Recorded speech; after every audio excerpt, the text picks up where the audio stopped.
Olhe essas imagens. O que deveria ser um reforço militar virou um verdadeiro massacre. Kim Jong-un enviou milhares de soldados para a Ucrânia, mas o que aconteceu? Foram abatidos, capturados e humilhados no campo de batalha. Agora, até os norte-coreanos estão se rendendo, mas essa história é muito mais sombria do que parece. O que deu errado, como isso se tornou um desastre para a Rússia e a Coreia do Norte. Fique até o final e descubra a verdade por trás desse fiasco.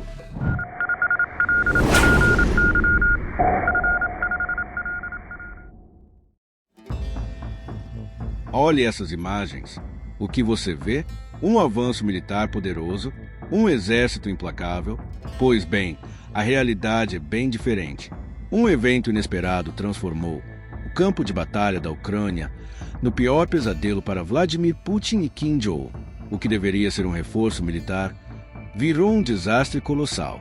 Em um curto período, milhares de soldados norte-coreanos foram simplesmente neutralizados. As imagens recentes falam por si.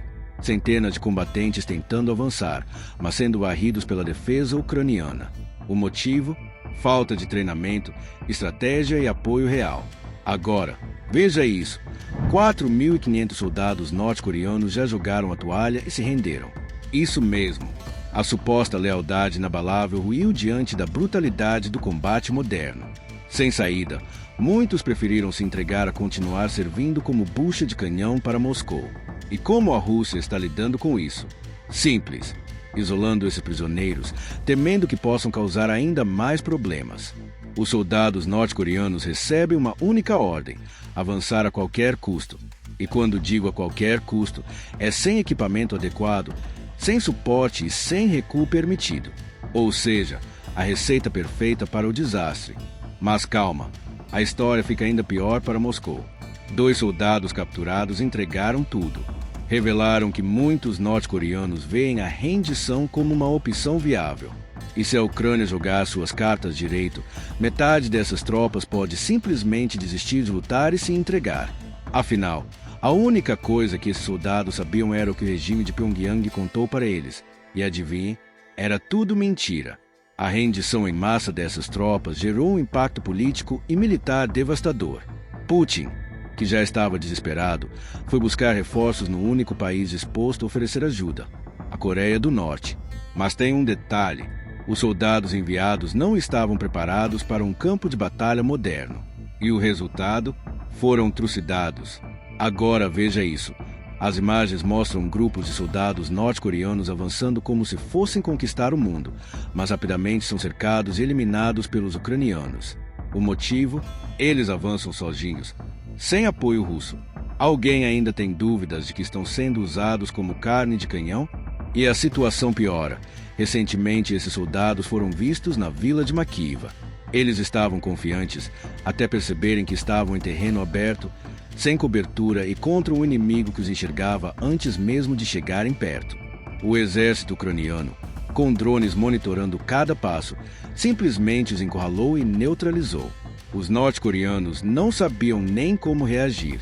Nas últimas horas, dezenas de soldados tentaram avançar e, adivinhe, foram emboscados pela artilharia e pelos drones kamikaze da Ucrânia. O resultado? Mais um massacre. Sem estratégia, sem conhecimento e sem chance alguma, eles estavam sendo caçados no campo de batalha. E por que eles não recuam? Porque não sabem como. O treinamento norte-coreano não os preparou para guerras reais. O próprio governo deles os mantém desinformados, sem entender as táticas modernas de guerra. E agora, preste atenção nesse dado. Segundo o presidente ucraniano Volodymyr Zelensky, já são mais de 4.000 norte-coreanos mortos no fronte. E esse número só cresce. Dos 12.000 soldados enviados, 1/3 já foi eliminado em questão de dias. Veja isso. Os soldados norte-coreanos chegaram à Ucrânia acreditando que fariam história, e realmente fizeram. Só que não como heróis, mas como um exemplo de fracasso militar. Eles não imaginavam que suas perdas seriam tão devastadoras, mas a realidade do campo de batalha se encarregou de mostrar que propaganda não para bala. Mas não são apenas os norte-coreanos que estão sentindo o peso da guerra. As tropas russas, que já estão atoladas nesse conflito há meses, também estão desmoronando. A Ucrânia viu essa fraqueza e decidiu atacar sem piedade. Olhe essas imagens. Nos últimos dias, os combates se concentraram na parte baixa de Makiiva.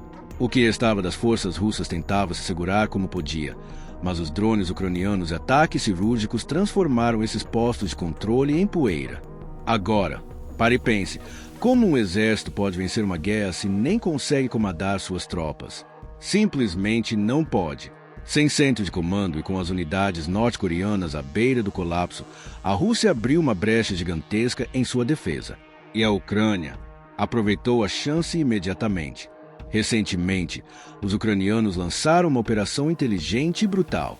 Eles usaram o próprio terreno contra os russos e norte-coreanos, bloqueando rotas de fuga e dificultando qualquer avanço. O objetivo: transformar as tropas inimigas em alvos fáceis. E adivinhe? Funcionou perfeitamente. A Rússia sempre dependeu de tanques para dar suporte aos seus soldados. Mas atravessar rios em meio a ataques de drones e mísseis antitanque é um pesadelo logístico. Sem blindagem adequada, os norte-coreanos viraram presas fáceis. O resultado? Mais de um terço das tropas enviadas pela Coreia do Norte já foi dizimado. E com isso, o poder militar russo na região foi para o ralo. Mas o que causou essa derrota tão humilhante? Como a Ucrânia conseguiu destruir tropas de um dos regimes mais repressivos do mundo? A resposta está no próprio campo de batalha. Os norte-coreanos não estavam preparados para nada do que enfrentaram. Imagine você treinando sua vida inteira para um tipo de guerra e chegando ao campo de batalha só para perceber que tudo que aprendeu era inútil. Sem comida, sem água, sem suprimentos básicos, esses soldados enfrentaram um inferno físico e psicológico. Muitos já não viam outra saída se não entregar as armas, se torcer para serem bem tratados. E o mais chocante, alguns dos soldados capturados desabafaram que a rendição não foi uma humilhação, mas sim a única maneira de continuar vivos.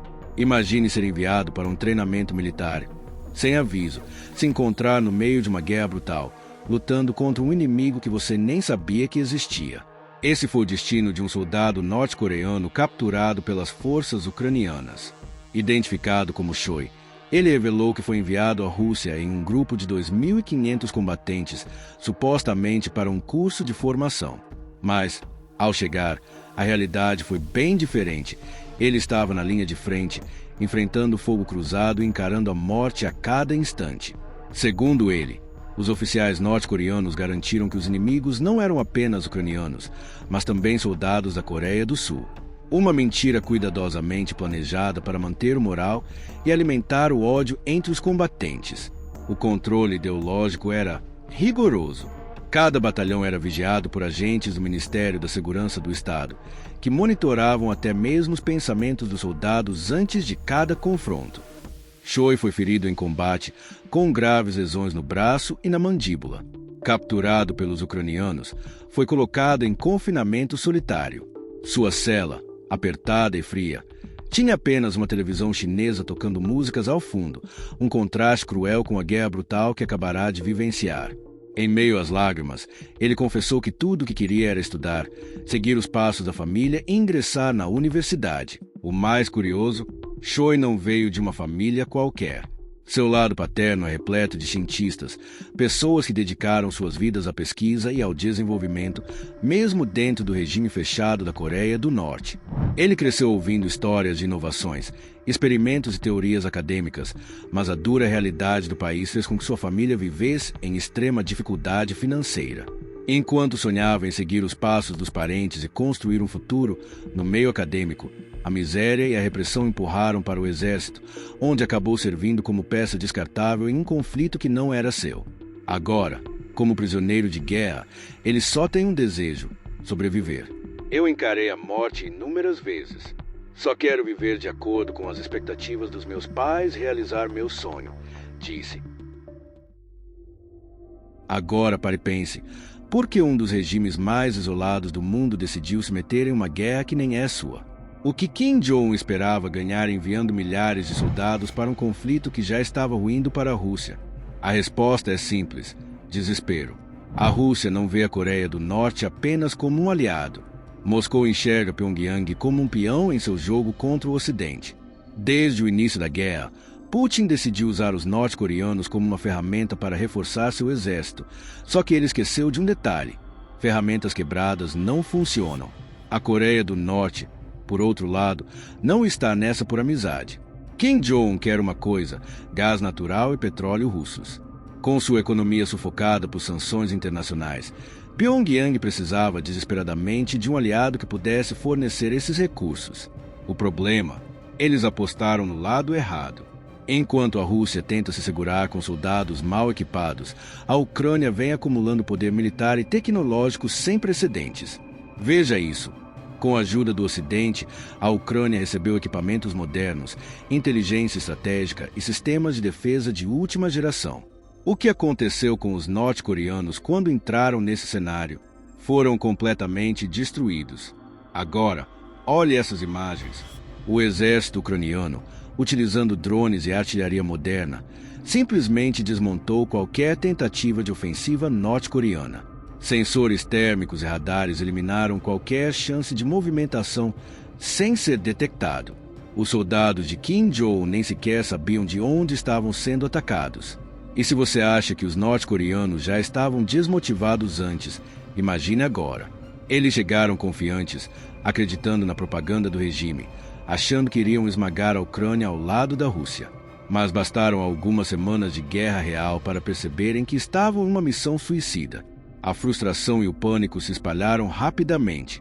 Lutando em um país estrangeiro, sem falar a língua, em um clima hostil e com equipamento inferior, eles se viram encurralados.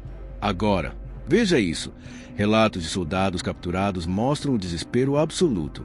Muitos passaram semanas sem comida e sem água. A falta de coordenação entre suas próprias tropas os deixava ainda mais vulneráveis. Diante dessa situação, eles tiveram que escolher rendição ou morte, e Putin, como sempre, usou os soldados norte-coreanos como descartáveis. As tropas foram transportadas por aviões russos para o leste da Ucrânia e espalhadas por Donetsk e Luz. A missão? Destruir a resistência ucraniana. O resultado? Um fracasso completo. Os norte-coreanos foram jogados no caos sem nenhuma estrutura, sem organização, sem comunicação, sem suporte logístico. E adivinhem? Foram massacrados. Olhe isso. As tentativas de romper as defesas ucranianas simplesmente não funcionaram. A Ucrânia, equipada com drones de reconhecimento, mísseis guiados, sistemas de guerra eletrônica, fez picadinho dessas tropas antes que pudessem causar qualquer dano significativo. E se isso não fosse humilhante o suficiente, jornalistas internacionais que acompanharam os combates relataram o estado deplorável dos soldados norte-coreanos. Eles foram enviados com armas ultrapassadas, veículos sem blindagem, enfrentando um exército com a mais alta tecnologia militar do mundo. Agora, adivinhe o que aconteceu? A taxa de mortalidade entre os norte-coreanos disparou. Eles não tinham defesa contra ataques aéreos, não tinham onde se esconder. Quando tentavam fugir, eram caçados por drones e artilharia ucraniana. Aqueles que se recusaram a se render foram eliminados. Mas o pior de tudo não foi a derrota. O pior foi o silêncio. Kim Jong-un e Vladimir Putin simplesmente fingiram que nada estava acontecendo. Nenhum dos dois se manifestou sobre o massacre das tropas norte-coreanas. E isso revela a verdade brutal desse conflito. Para eles, esses soldados nunca importaram. O que restou foi um exército sem liderança, sem moral e sem esperanças. E agora, qual será o próximo movimento de Kim e Putin? Agora preste atenção. O que acontece quando os soldados se passaram a vida inteira sendo doutrinados por um regime totalitário finalmente encaram a realidade? Eles se chocam com o mundo real e o resultado não é bonito. A desintegração das forças norte-coreanas na linha de frente não foi apenas uma derrota militar. Foi um desastre diplomático para a Rússia e Coreia do Norte. O mundo inteiro está de olho em como Kim Jong-un e Vladimir Putin vão reagir a esse fiasco. E falando em Putin, ele não está nada feliz. O plano genial de enviar tropas norte-coreanas para equilibrar a guerra virou um pesadelo. A rendição em massa dessas tropas foi um golpe direto na estratégia russa. Agora, olha que ironia. Putin se recusa a utilizar os soldados norte-coreanos de forma mais agressiva, mesmo com a pressão internacional aumentando. O motivo? Medo de outro vexame ainda maior. E dentro do Kremlin, a tensão só cresce. O que será que vai acontecer a seguir? A Rússia vai continuar insistindo nesse erro ou vai abandonar de vez a parceria com Kim Jong? Mas enquanto Moscou tenta lidar com esse desastre, a Ucrânia não perdeu tempo. Veja isso. Os ucranianos lançaram uma das maiores ofensivas da guerra. Mais de 200 drones e mísseis foram utilizados para atingir alvos estratégicos na Rússia. Instalações militares, centros de produção e até bases aéreas foram atacados. E detalhe, esses ataques estavam sendo planejados há meses. O resultado? Destruição em larga escala. Olha isso. Algumas das áreas atingidas estavam a quase 1.000 quilômetros de distância, provando que a Ucrânia não só tem poder de fogo, mas também capacidade de operar suas armas com uma precisão impressionante. E agora vem a parte mais humilhante para a Rússia. Suas defesas aéreas foram completamente inúteis. Moscou investiu pesadamente em sistemas de defesa ao longo da fronteira, mas adivinhe, eles falharam. Os radares russos sequer detectaram os drones ucranianos a tempo. Quando perceberam a ameaça, já era tarde demais. Diversas áreas estratégicas foram atingidas. Depósitos de combustível viraram cinzas. Instalações militares foram devastadas. A cadeia de suprimentos do exército russo foi severamente afetada. Mas o golpe mais duro veio contra uma das bases aéreas mais importantes da Rússia, Engels. A Ucrânia atacou áreas críticas dessa base e o impacto foi tão grande que a Rússia simplesmente decidiu parar as operações no local. Isso mesmo. Moscou teve que realocar seus bombardeiros estratégicos para outras bases por medo de mais ataques ucranianos. E o mais cômico, mesmo com toda essa mudança, os aviões russos continuaram vulneráveis. A mensagem da Ucrânia foi clara: podemos atacar onde quisermos e vocês não podem fazer nada para impedir. Agora, olhe isso. Os sistemas de defesa aérea russos não conseguiram deter os drones. As tentativas do Kremlin de encontrar soluções alternativas foram um fracasso. E enquanto a Rússia tenta remendar suas defesas, a Ucrânia continua avançando e mudando completamente a dinâmica da guerra. O que vem a seguir? Será que Moscou finalmente vai admitir que está perdendo o controle? Kim Jong vai continuar enviando soldados para morrer em solo estrangeiro? Agora, temos um convite especial para quem realmente valoriza conteúdos aprofundados e sem filtros. Junte-se ao Comando Secreto. Por um valor simbólico, você terá acesso a benefícios exclusivos, conteúdos especiais e uma conexão ainda mais próxima com a nossa comunidade. Clique no botão Seja Membro ou no link fixado nos comentários se faça parte dessa missão. As explosões mortais na Rússia estão deixando o mundo em alerta. Bases militares atingidas, sabotagens inesperadas e destruição em locais estratégicos. Quem está por trás desses ataques? Como o Kremlin está reagindo? As imagens são chocantes e os detalhes que ninguém está te contando estão neste próximo vídeo. Não fique de fora dessa. Clique agora e descubra toda a verdade. Até a próxima!